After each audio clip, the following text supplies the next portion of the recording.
What's going on, people? We are Tottenham TV here, and welcome back to another video for you guys today. And today we're going to be going through our Premier League Team of the Year. Yes, it is that time again. We probably wish it come sooner, to be honest, because this season has just been a bit of a disaster in our case. But yeah. Look, I think everyone sees between their Team of the Year at the moment, so we thought we'll chuck our hat in the ring and see what you guys think. I want to know you guys' opinions as well. Who's your Team of the Year and who would you have in your 11? But let's go through ours. All right, well, let's start off with the goalkeepers. And for me, I've gone for Emi Martinez From Aston Villa, and I've gone for Edouard Mendy from Chelsea. I would have gone for Martinez if it was a few weeks ago, but I just feel like second half of the season, I don't think he's been as good as he was in the first half of the season. And Edouard Mendy, apart from a little dodgy spell midway through the season, I think he's been pretty consistent ever since he's come to Chelsea, and I think he's been actually surprisingly very, very strong. Yeah, look, I think they've both been strong, but I think Martinez's strong period has been better than Mendy's strong period, and I think they've probably about had a similar amount of dodgy periods as well. So I think that it is a close call between them two, but I still would stick with Martinez. I think Martinez has been the best keeper in the Premier League, in my opinion. Fair enough.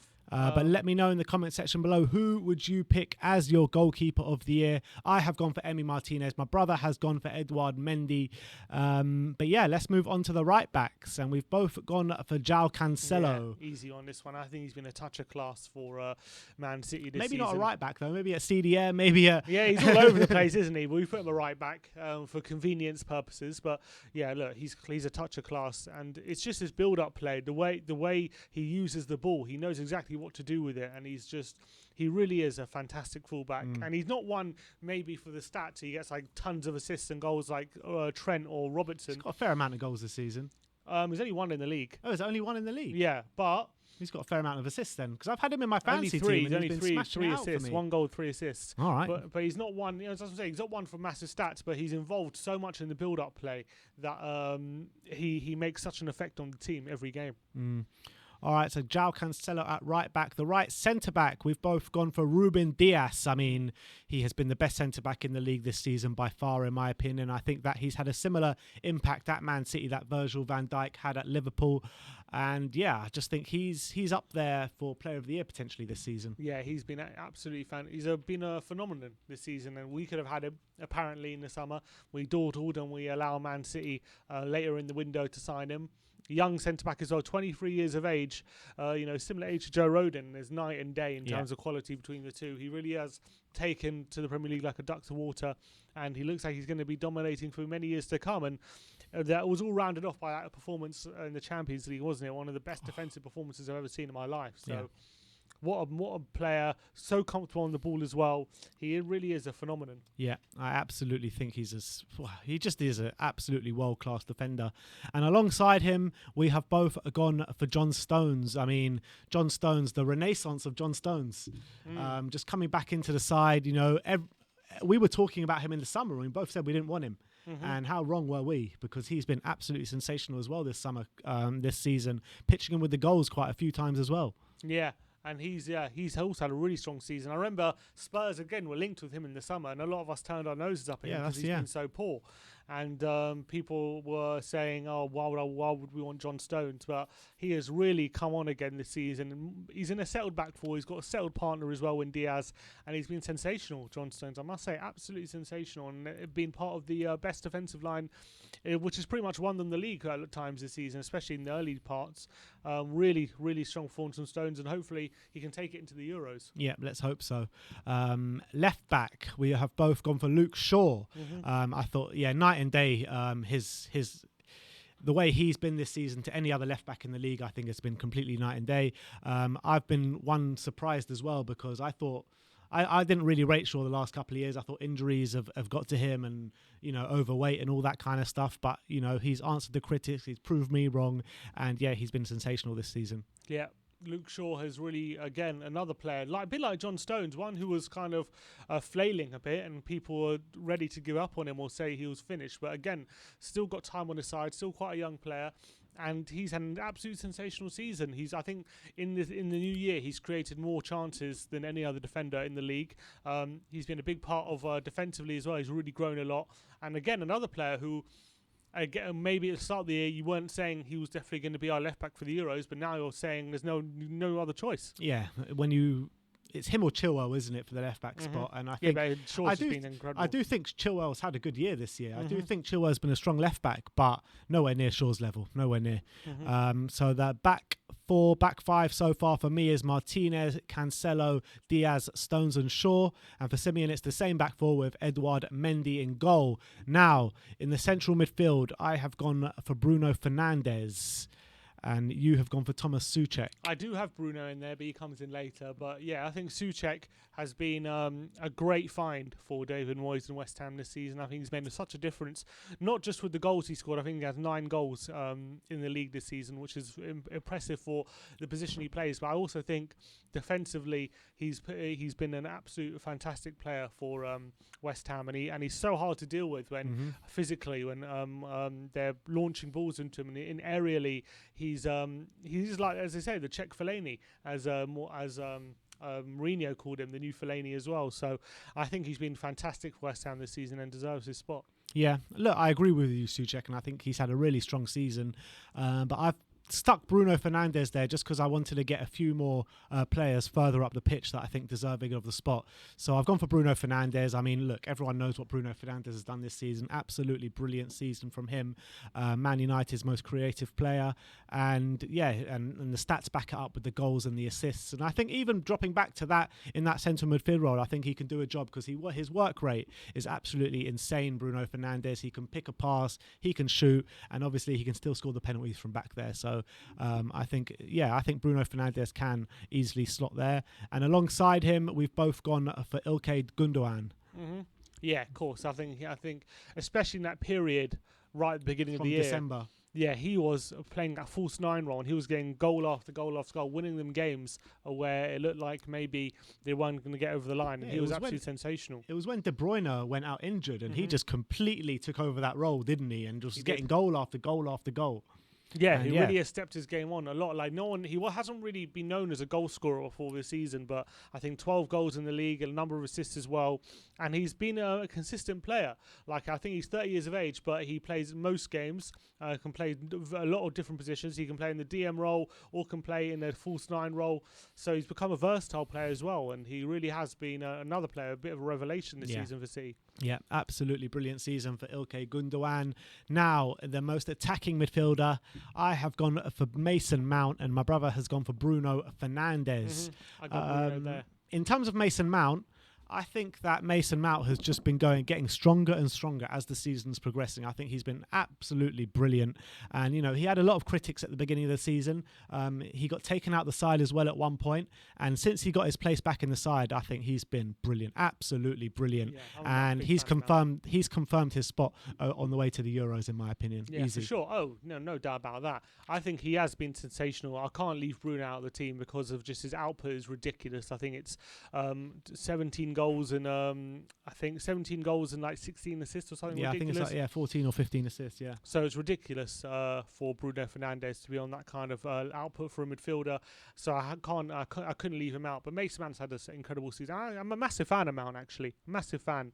And I think next season maybe he'll be in this team for you. I think this season's just come 1 year too early. I think even though he's had a great year, I just think there's been players who've been more consistent over the whole season for me than Mason Mount. Mason Mount's work rate is just insane, incredible. Isn't it? It's incredible. Just insane. The guy just never stops running. Never. Left foot, right foot as well. So two-footed. He can do everything, and I think he's really going to explode over the Euros and into next season. I think he's had such a strong year as well since 2021. So great player. I think from the start of the season, he's actually had a strong year, but there was a certain moment when he got back into the team where he just exploded, didn't he? And I think that explosion has happened, but I think we're just at the beginning phases of that explosion. That's what I'm saying. Left-hand side of the attack, we've both gone for Heung-min Son. Yeah. Brilliant season from Sonny. His best output in terms of goals and assists. So if it wasn't for Sonny this season, I dread to think where we would be. Yeah, he's had his best season, personal best for Spurs. Really strong showing from Sonny, and I think he deserves his place in in the team this season. 17 goals and I think 10 assists or something. So really strong showing. I know he's had a more quiet 2021, but he's definitely come into form again as of late. And I think his early parts of the season was so strong that he definitely is worth a place. And if you look at his competition, like there's Mahrez, you got Salah. Like I think he's just been more consistent even against those kind of players. So I think Sonny just gets the nod. Right-hand side of the attack, we've both gone for actually left-sided players on the right-hand side.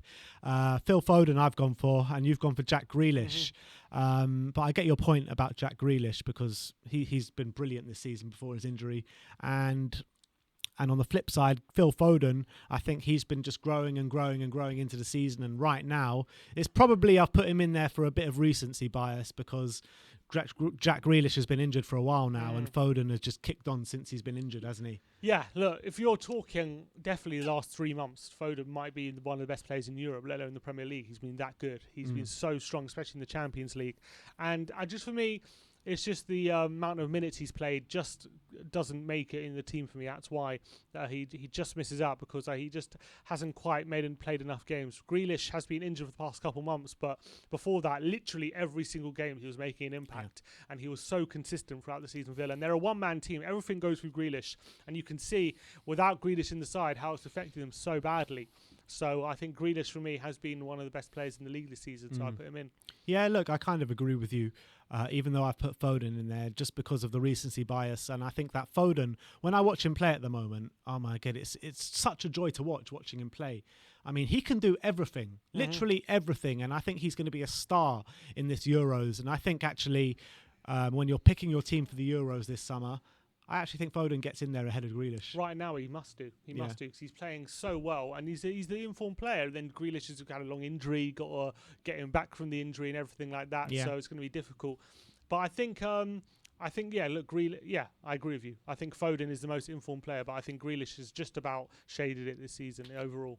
And then up top, we have both gone for the main man, which is Harry Kane. Of course. Harry Kane, in my opinion, if you disregard what all the teams have done this season and you just look at individual player performances, he's the player of the year. Yeah, exactly. Hands down. Top goal scorer, top assister, pretty much 80 or 85% of games he's making a big difference to us. And without Harry Kane this season, we'd be we are nowhere, but we'd be even more nowhere without Harry Kane. That shows how bad the rest of our team was, is the fact that Harry Kane's had the season he's had, and yet we haven't been able to match his quality. I think he's had an absolutely amazing season. I think he's been overlooked by a lot of people because of where Spurs are. I think it's kind of a metaphor for his career, like him having a world-class season, but him not being him people not picking you for Player of the Year because of how bad Spurs have been is like a metaphor for him. Literally, it's literally just Tottenham Hotspur holding this guy back. That's what it is. Literally, because if we were top 4 at least, Ethan, I reckon he probably walks it, I think, at this point. But because we're 7th, like, people will find it hard to give it to him. But at the end of the day, Player of the Year should not be judged on team merits. It's got to be judged on individual player merits. Agreed. And I think it's got nothing to do. It's got nothing to do with team. We've got their own awards for that. So in terms of Player of the Year, I think Kane should win it. I absolutely agree, but it looks like it's going to go to Bruno or Diaz at this point. Apparently, looks like. And the managers of the year, I have gone for Pep Guardiola, and you've gone for David Moyes. I've gone for David Moyes. I can see the argument for both of them, to be honest. Yeah, look, Pep has done really well to revolutionise a team which a lot of people thought was on his last legs, and maybe Pep had run his course at Man City. So to regenerate that team again and charge to another league title is very, very impressive. But I just think David Moyes, the fact that a lot of people including us, tipped West Ham for a relegation battle at the beginning of the season, and it looks like, and the fact that even in a top 4 battle was very, very impressive. So I have to give him a lot of credit for that, and that's why I've picked him. Yeah, I think those two are definitely in the top 2 managers of the year. I think, I get your point about Moyes, and he has done an incredible job this year. He really has. You can't say anything else about that. And when you look at the players that they have, he's made Craig Dawson turn into some mad defender. And Antonio again. Yeah, and Antonio as well. I mean, was he a striker before Moyes? I don't think so. Did Moyes turn him into a striker? The back end of last season. Just like he did with Arnautovic as well back a few years ago. Yeah. Like, he's done that a few times today, Moyes. So, like, clearly has a previous for that. And Antonio has become one of the most top strikers in the league this season. Look, Moyes has done an incredible job, but the job that Pep has done to win the league, to be in the final of the Champions League, lose in the semi-final of the FA Cup, and win the Carabao Cup as well. I mean, very close to a clean sweep if they do go in that Champions League now. So, they were very... I think if they won that FA Cup semi-final against Chelsea, then I've got more of a leg to stand on. But right now, Champions League final, winning the Carabao Cup, ease their way to the Premier League title. That's the reason I've gone for Pep. Yeah, fair enough. All right, so there you have it. That's our team of the year. Let's just run through those teams with you one more time. So for me, it's Martinez in goal, Cancelo, Diaz, Stones and Shaw, with Gundogan, Fernandes, Mason Mount in midfield, Son, Foden and Kane up top. And Sim? Yeah, for me, I got Edouard Mendy in goal, Cancelo, Diaz, Stones and Shaw as a back four, with Souček and Gundogan, with Bruno, Grealish, Son and Harry Kane, managed by David Moyes. So obviously my team's managed by Pep Guardiola. But let us know in the comment section below, whose team do you think would win on a one-off game, and whose team is more likely should be the Premier League team of the year. Let me know in the comment section below. And also let me know your Premier League team of the year in the comment section below. That is our Premier League Team of the Year video, and that is a wrap. Like, subscribe and comment, and as always, come on you Spurs.